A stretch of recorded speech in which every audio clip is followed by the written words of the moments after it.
Good evening, fellow Singaporeans and residents of the West Coast, Jurong West, GRC.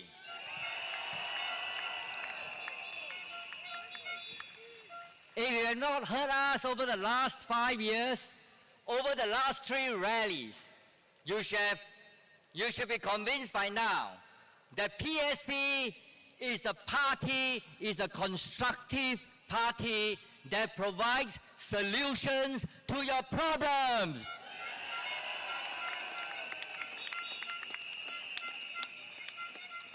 And today, through Stephanie, we have also presented to you our vision for the future.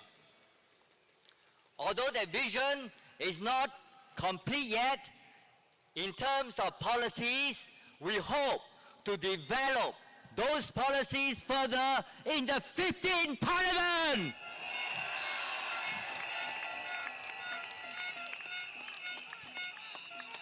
Before I go on, let me say a few words in Mandarin to summarize the things that Hazel has said. 各位西海岸预览系的选民，大家晚上好。后天你将会去投票。9天以来，我们还有其他反对党以及社会上的知名人士，问了行动党很多难题。我们挑战李志胜部长和他的团队来跟我们辩论政策，他婉拒了，他不敢来。我和我的同事在群众大会和走访选民时，提出了不少房价和主屋政策相关的问题。部长昨天发表了一个声明，他说主屋的课题已经在国会充分的辩论过了。他说市场会稳定下来，我们能够提供更多负担得起的主屋，但是事实真的是这样吗？我想请大家一起审视李志胜部长5年来的记录。在他担任国家发展部长期间，转售主屋价格上涨了50%，但是工资只上涨了21%。最近5年，街务局每年平均推出大约2万个新主屋单位。未来3年，行动党只说他们会推出超过5万个新主屋单位，这其实比最近5年的供应来得少。2018年，政府承诺会推出 VERS 来解决主屋房期归零的问题。过了8年，部长还在说这个问题还需要仔细研究。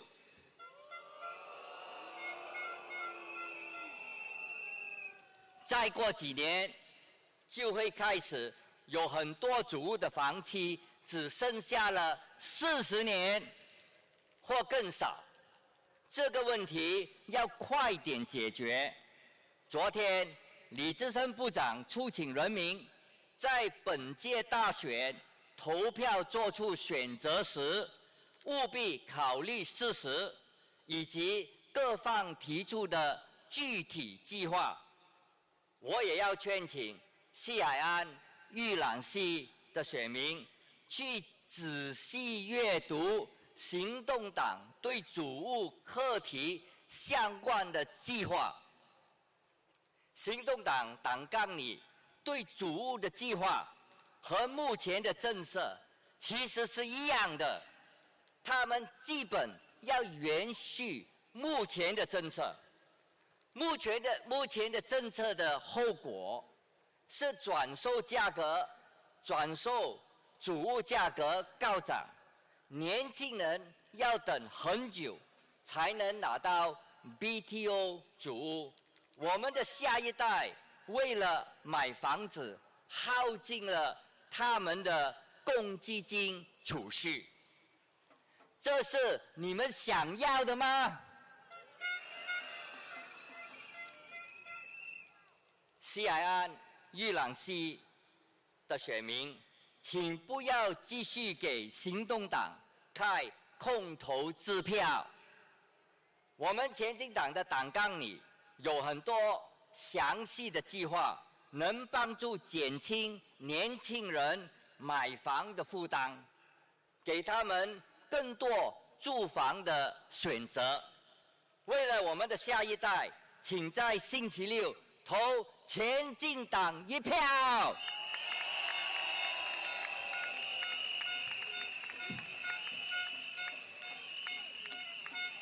My fellow Singaporeans, we are only 3 hours away from the end of the campaign for GE 2025. How do you find the campaign so far? The opposition has asked tough questions and demand accountability from the PAP. There is also active discussion on the social media. Even members of the public, like Mr. Tan Sui Che, have asked Mr. Ng Chi Ming, the PAP candidate for Jalan Kayu, and still the Secretary General of NTUC. He have asked Mr. Ng Chi Ming to take responsibility for the income alliance debacle.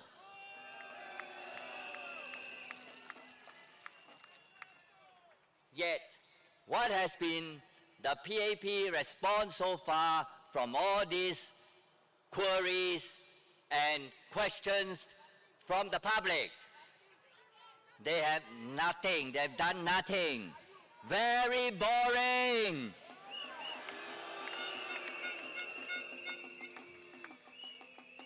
The PAP responses so far reminded me of my parliamentary experience in the last 5 years. In Parliament, the opposition can put up their arguments. They can also ask questions. But the government will stick to its script, which does not reply directly to the arguments or questions. During the campaign so far, the PAP has basically stuck to the same approach.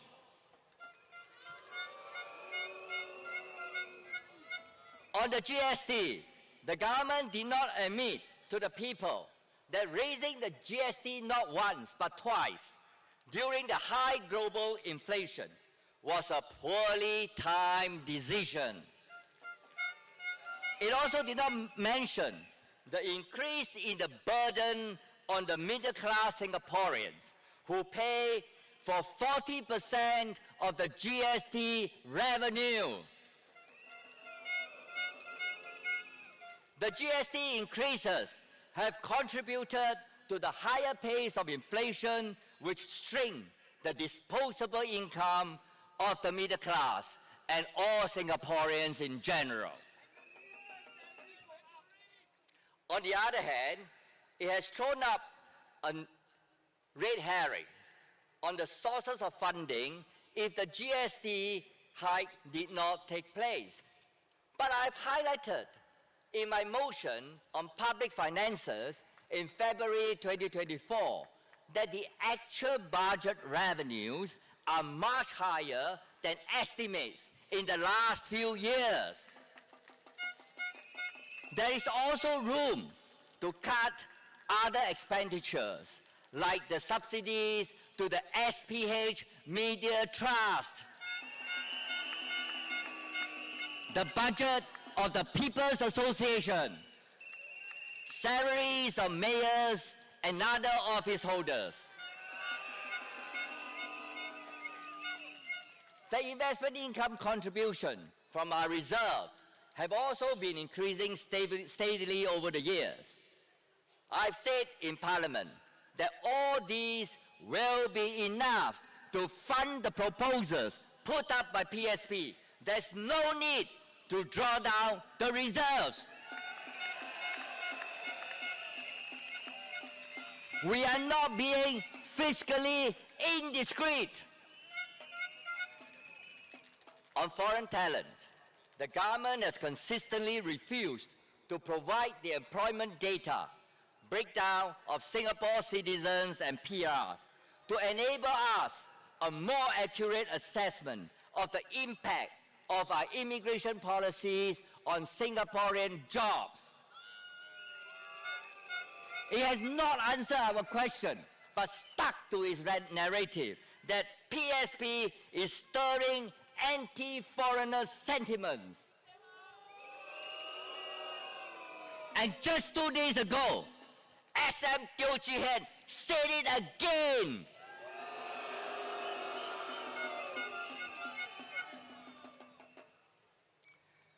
To SM Lee Hsien Loong's point that losing minister would weaken the government, I would like to point out, has the government been weakened since it lost George Teo, Lim Hui Hua, and Ng Chee Meng? Could a weak government has raised GST during high inflation? Could a weak government have passed laws like POFMA and FICA? Could a weak government have amended the Constitution to create the reserve presidency in 2017?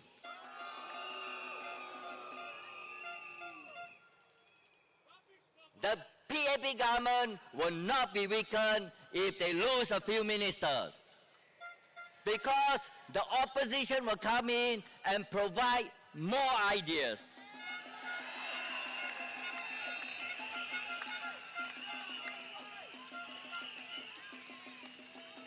The current 4G leaders also appears to be out of touch with reality. Even our PM, Lawrence Wong, at his rally at Choa Chu Kang over the weekend, he told the audience, those living in private estates, landed property, you better prepare for more taxes to come if you have more opposition in Parliament. Another round of fear-mongering, right? Has he forgotten that it is the PAP that has been consistently raising taxes on the people, whether or not there's more opposition in Parliament?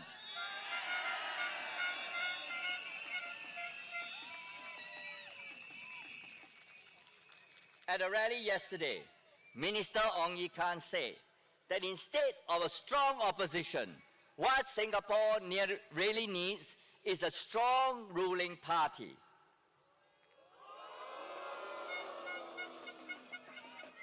But these are not mutually exclusive. Singapore can have both a strong ruling party and a strong opposition. Singaporeans are aware that more opposition is needed. The minister is simply out of touch. Strengthen the opposition by voting in PSP candidates on Saturday.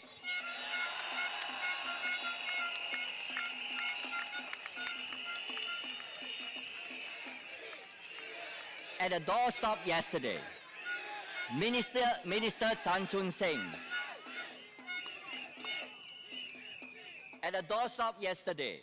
Minister Chan Chun Sing said that a leader is one who will be the first to take responsibility and last to claim credit.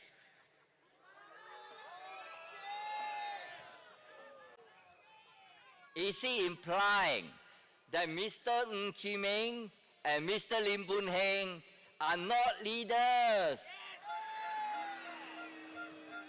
This is because they have not taken responsibility for the income alliance debacle.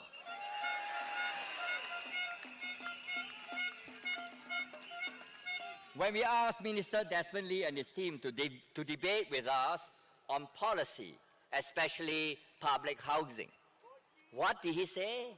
Oh, we should focus on local issues. Like other ministers, Minister Desmond Lee is also avoiding debate and sticking to the old script.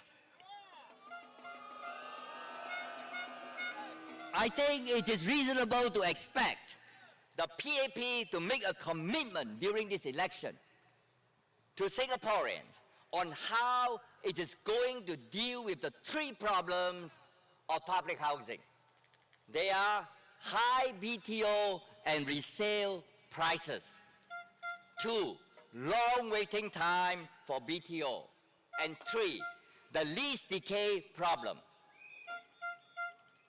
But the PAP has given no such commitment. Don't you think it's fair that the government, wanting a strong mandate, should commit itself? What is it going to do to improve public housing as one of the key policies? The government may say that it had implemented this or that measure, but have the three problems been resolved? No. Singaporeans should assess Minister Desmond Lee based on whether he has concrete solutions to the three problems. He has not announced any so far. On the other hand, PSP has already provided solution to these three problems through our no land cost scheme and quality rental apartments scheme for younger Singaporeans.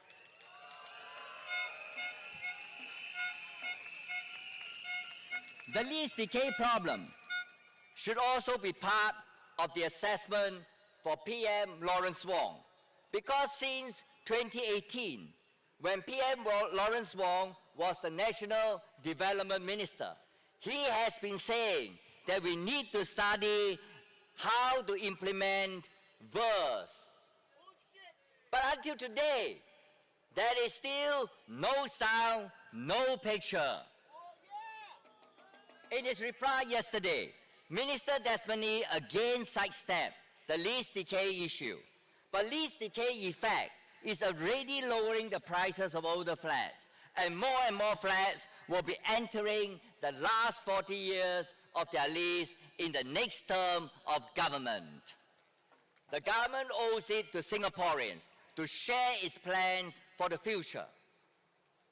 Can this be a grade A government when it cannot even find a solution to the lease decay problem after 8 long years?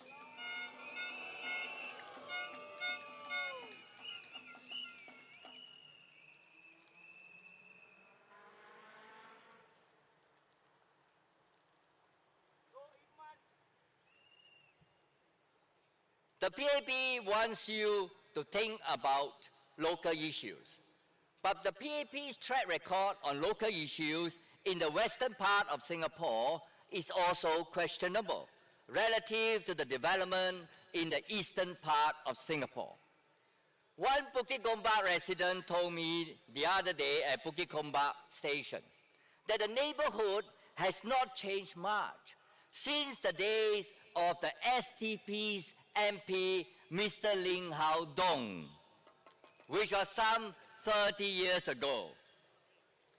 In Jurong Spring, which Minister Desmond Lee was PM from 2011 to 2020, I was surprised to find what I call pigeonhole elevators and many of the older HDB blocks.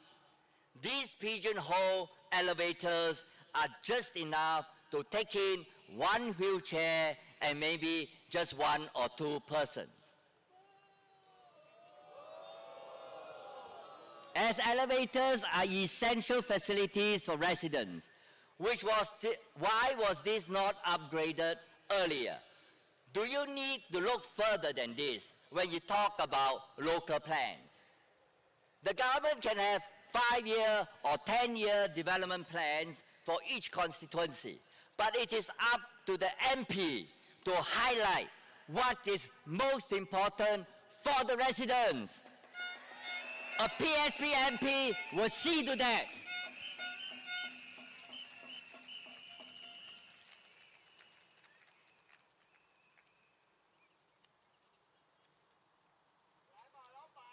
West Coast, Jurong West residents, please consider carefully and think about who you want to represent you and speak up for you in Parliament.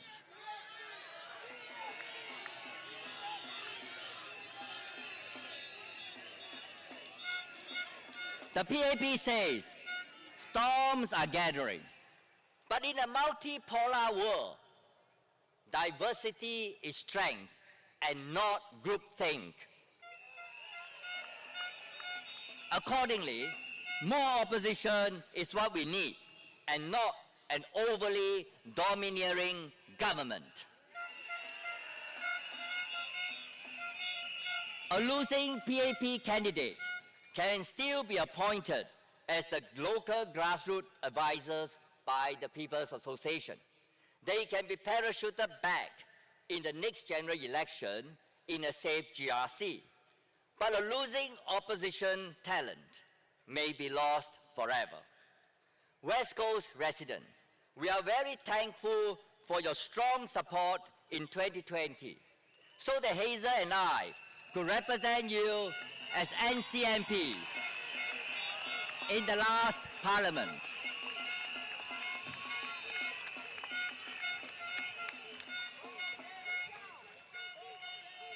We have gone through 5 years of probation and is ready to serve you as elected MPs.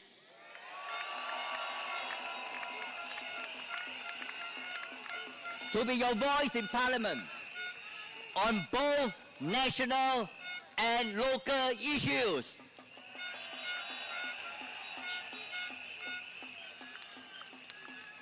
When you're at the ballot box on Saturday, remember, voting is not an act of ungratefulness. You have supported the PAP unconditionally for 60 years. PAP is not the country. We are.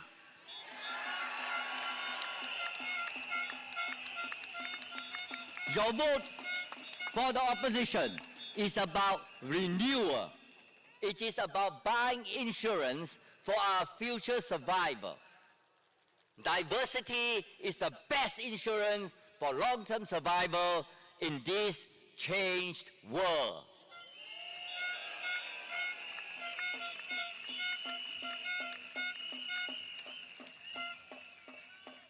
PSP stands for compassion for the people.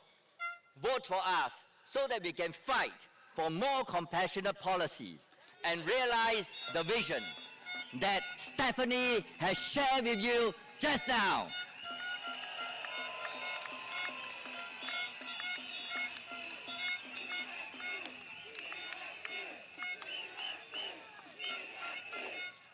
Vote for Progress for All. Vote for PSP. For country, for people. For country, for people.